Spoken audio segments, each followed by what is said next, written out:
Moving on now, it's day 3 of the Artificial Intelligence Impact Summit here in India, and there is some global engagement, an intense one at that we're seeing. World leaders have gathered here in India's national capital to discuss the future of artificial intelligence, its economic impact, and how it can reach the last man on ground. Ahead of a series of bilateral meetings, Prime Minister Modi has reiterated India's long-term goal to emerge among the world's top 3 AI superpowers by 2047. My colleagues have been getting us the voices from on ground, all the stakeholders who are congregating here in the national capital. In fact, my colleague Simran got us this latest from the Jio stall at the expo.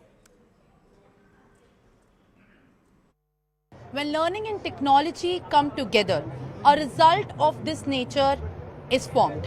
I am here at the Jio Shiksha Center, where exactly the future of using AI into the classroom is here.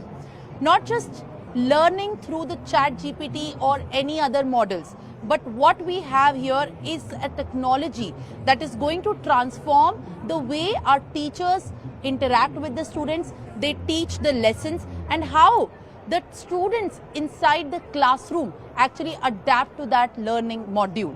So much so that now it is set to also replace the heavy school bags and the load of the teachers as well. Also that manner in which teachers are going to be assisted with the use of AI.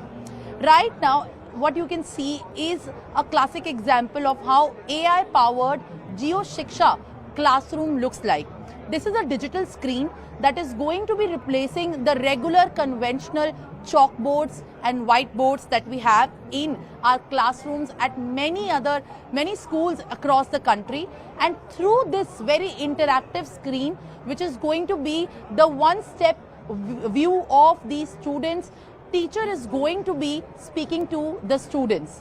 And this screen that we have on our in fact camera right now is going to be also used with the intelligence of how the teacher wants to actually give the instructions to students and for the chapters.